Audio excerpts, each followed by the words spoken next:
তোমরা কারা কারা বাড়িতে লুডো খেলো অবশ্যই কমেন্ট করে কিন্তু জানিও।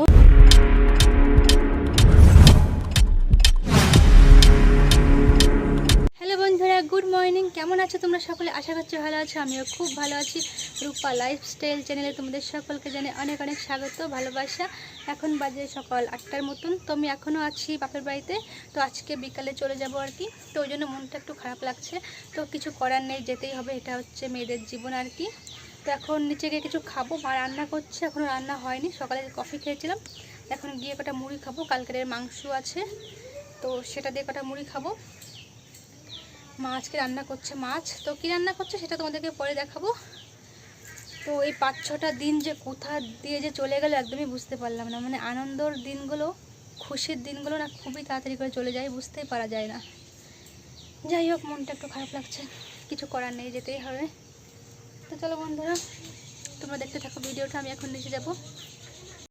তো দেখো, এই যে আমি নিচে চলে এসেছি। আর এখন দেখো, মুড়ির কৌটোটা আমি খুলে নিয়েছি। খুলে নিয়ে থালে অল্প কটা মুড়ি আর কি ঢেলে নিলাম। তো এইগুলো না একদম হাতে ভাজার মুড়ির মতো আর কি, মেশিনে কিন্তু ভাজা নয়। যে প্যাকেটে যে মুড়িগুলো থাকে এগুলো সে প্যাকেটের মুড়ি নয়, এগুলো আলাদা লুজ বিক্রি করা হয় সেই মুড়ি। একদম ভাজা মুড়ির মতো খেতে আর কি, হাতে ভাজার মতো লাগে খেতে। তো তারপর দেখো, আমি এখানে মাংসটা মা গরম করে রেখেছিলো, তো আমি একটু ঝোল আর একটু মাংস নিয়ে নিচ্ছি।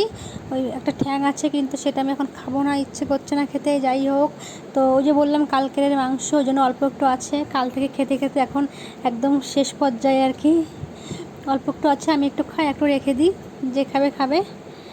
তারপর দেখো বন্ধুরা, আমি খেতে বসে গেছি। একদম মচমুচো মুড়ি আর গরম গরম মাংস, খেতে কিন্তু দারুণ লাগছে, টেস্টি আর কি।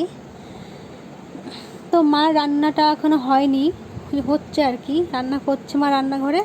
আর আমি এদিকে মুড়িটা খেয়ে নিচ্ছি আর কি। আর তোমরা দেখতে থাকো। তো বন্ধুরা, এখন বাজে দুপুর 1:30টার মতন। তো সকালের খাওয়া দাওয়া হয়ে গেছে। ভাবলাম তোমাদের সঙ্গে শেয়ার করব মা কী রান্না বান্না করেছে, তো সেটা আর হলো না। তো মা আজকে মাছের ঝোল রান্না করেছে, আরেকটা জন্য কী করেছে সঙ্গে।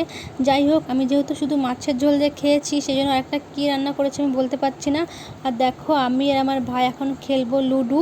তো বাপের বাড়িতে এলে কিন্তু আমার প্রচণ্ড পরিমাণে লুডো খেলার নেশা বেড়ে যায় আর কি। আমি, আমার দিদি, ভাই, বোন সবাই মিলে খেলি, আর বেশ মজাও কিন্তু হয়। তো শ্বশুরবাড়িতে চলে গেলে কিন্তু আবার এই নেশাটা আমাদের থাকে না আর কি। শ্বশুরবাড়িতে কাজ করব নাকি খেলবো, খাওয়া দাওয়ার সময় থাকে না। তো তোমরা কারা কারা বাড়িতে লুডো খেলো অবশ্যই কমেন্ট করে কিন্তু জানিও। তো বন্ধুরা চলো, ভিডিওটা আমি এখানে শেষ করছি। সকলে ভালো থেকো, টাটা।